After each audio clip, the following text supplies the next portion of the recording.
magandang umaga sa bawat isa. Happy Thursday. Palain tayo ng Lord sa ating biyahe ngayong oras na ito. Dahil napakabuti ng Diyos sa ating mga buhay.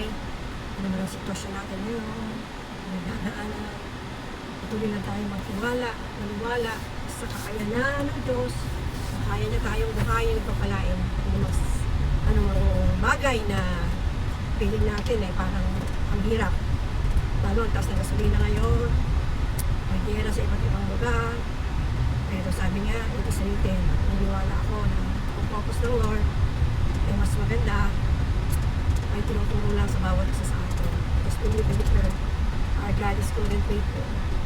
Kaya sa ating pag-aaral sa oras na ito, pag-aralan natin ang salita ng Panginoon, sa kanyang salita, bakit niya ba sinabi sa Mateo 6:33 na seek ye first the kingdom of God and His righteousness and all those things shall be added. Alam niyo yung kabanalan ng Diyos pag pinagpatuloy natin pinahawakan ang salita ng Diyos sa patuloy natin pinagtiwalaan, maganda mangyayari sa buhay natin. Noong araw wala akong alam sa salita ng Diyos, hindi ko alam. Ang alam ko lang ay pray Diyos, mabuti ang Diyos, limitado ang aking kaalaman. Pero hindi ko alam na masama ako. Pinanganak pa lang ako, makasalanan ako. Hindi ko alam yun. Kung alam ko, mabuti akong tao, wala akong kasalanan. Hindi ko alam yung minana ko kay Eva at kay Ada. Sabi nga, may minana tayo kasalanan kay Eva at kay Ada. At yung kasalanan natin ngayon, ang naging dahilan, kaya tayo ay nagkakaganito. Kaya natin naranasan ang kahirapan, sakit, dahil lahat tayo ay may hantungan ng buhay, pero mayroon nag-iinday sa ating buhay na masaya, buhay na kalugod-lugod, buhay na punong-puno ng kagalakan, walang iba yung kundi sa Panginoon ng Lord. Kaya gusto niya, tayong lahat ay mabago. Gusto niya, tayong lahat ay ma-redeem at tanggapin natin ang kanyang ginawa sa krus ng Kalbaryo. Kaya ano ba ginawa niya sa krus ng Kalbaryo? Yung lagi nating inaawit yung kanta na yun, Kordero ng Diyos, nag-aalis ng kasalanan. Nasa libutang ito, maawa ka sa amin. Ang Diyos na mismo gumawa. At hindi ang Diyos ang Diyos na nagsabi, wala ka pang hinihingi, di ka pa nga pinapanganak eh. Ginayak na ng Diyos ang kaligtasan mo. Kaya 2,000 years ago, gumawa na ang Diyos. Ibinigay niya ang kanyang sarili. Binigay niya sa pamamagitan ng kamatayan sa krus. Kaya tayo kumakanta ng Kordero ng Diyos na nag-aalis ng kasalanan. Kordero ng Diyos na nag-aalis. Ay talaga rin naman, oo. Kaya pag naunawaan natin ang pag-ibig ng Diyos, mauunawaan natin na napakabuti niya talaga. Minahal ka niya, nasa silak ikaw nakapalang ng iyong mga utak. Pinagtiwalaan ka niya, darating yung araw at ngayon na yun, ilalanin mo siya bilang Panginoon, tagapagligtas sa iyong buhay. Wala naman tayo talagang magagawa kung wala ang Diyos sa buhay natin. Yung righteousness, hindi mo kaya yan. Ang Diyos ang may kaloob niyan. Righteousness, joy. Ang joy, hindi mo pwedeng makuha yan sa pera, hindi mo pwedeng makuha yan sa paramihan ng bahay, paramihan ng sasakyan. Oo, sasaya ka panandalian. Pero yung joy na tinutukoy dito, yung joy to serve the Lord, yung joy to love God, yung joy to love your family, na ingatan mo ang pamilya mo, pahalagahan mo ang mga anak mo, at maging mabuti kang ehemplo sa iyong pamilya. Yun, joy to serve God, joy to serve others, joy to love God. Love God. Kaya sabi ng Mateo 22 verse 37, love the Lord your God with all your heart and with all your soul and with all your mind and with all your strength. Love the Lord. O diba, love the Lord your God with all your heart, yung pusong tumitibok mo, with all your mind, isipang nagmumula sa Diyos dapat, meron tayo.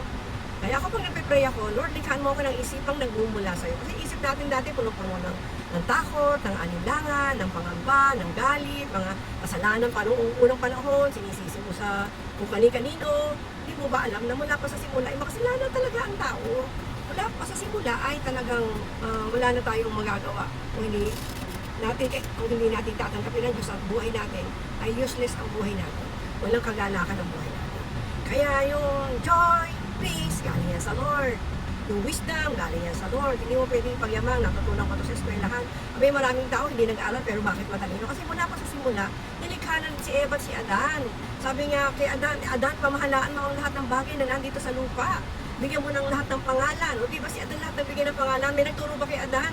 Sinabi lang nandiyan sa Adan, pamahalaan mo yan. O si Adan na nag-iisip noon dahil nung hiningahan ka ng Diyos, si Adan, nung nilikha niya, dahil sabi ng Lord ay nilikha siya ng tao ayon sa kanyang wangis. Kaya gumawa ang Diyos ng putik, ipihiningahan niya, at ito'y nagkaroon ng buhay. Pero nung panahon ni Adan, nabigyan niya ng lahat ng pangalan, ng lahat ng bagay na nakikita mo dito. Ano man yan, hayop man yan, animal man yan, insekto man yan, mga halaman, bulaklakin man yan, sa hipapawid, ilalim ng lupa, o lumalakad sa lupa, lahat na yan. Si Adan ang nagbigay ng mga pangalan dahil nagkuman ang Lord na Adan, pamahalaan mo, be fruitful and multiply. Pero kahit anong dami na ng nasa harapan ni Adan, hindi pa rin siya masaya. Hindi pa siya kontento. Kaya sabi ng Diyos, lalalang ulit tayo ng tao sa pamamagitan ng tao na yan na magpapaligaya kay Adan. Kaya pinatulong ng Diyos si Adan at kumuha ng tadyang sa kanyang malapit sa kanyang puso para ang kanyang mapapangasawa ay mahalin, hindi iwanan, mahalin para gawing reyna, o di ba? Nakakatuwa yung mga lalaki na minahal ang kanilang mga asawa, na hindi iwanan ang kanilang pamilya. Ako, masasabi ko na broken family rin kami. Iwanan ng tatay namin, ng nanay namin, 10 kami magkakapatid, pero iniwanan ng tatay ko, ang nanay namin. Kaya ako yung nag-pray, nag-desire, na Lord, hindi ka papayag na masira ang patutuo namin, yung buhay namin. Nasira man, sinira man ng tatay ko, pero kami magkakapatid, aayusin mo ang buhay. Hindi naman lahat naging perfecto. Kasi the choice is yours. Ikaw ang pipili eh. Kaya anong nangyari, naging maayos naman ang mga buhay namin. Gumanda ang mga buhay.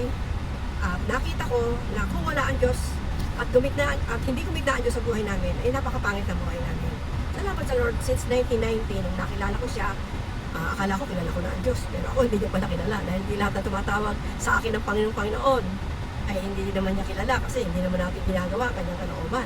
At hindi naman natin siya tinanggap bilang Panginoon, tagapagligtas ng ating buhay. Nung tinanggap ko siya bilang aking Diyos, Panginoon ng buhay ko, tinamba ko ang buhay ko. Kaya ang buhay ni Doña Sally, nakaranas ng kapayapaan, naranasan ng righteousness, naranasan yung si keepers ng kingdom of God, its righteousness, and all those things shall be added. Kaya payaman, paganda ng paganda ang buhay ko. Kaya, just believe in God, trust in God, and love the Lord your God with all your heart, with all your mind, with all your soul, and love your neighbor, as you love yourself. God bless you all.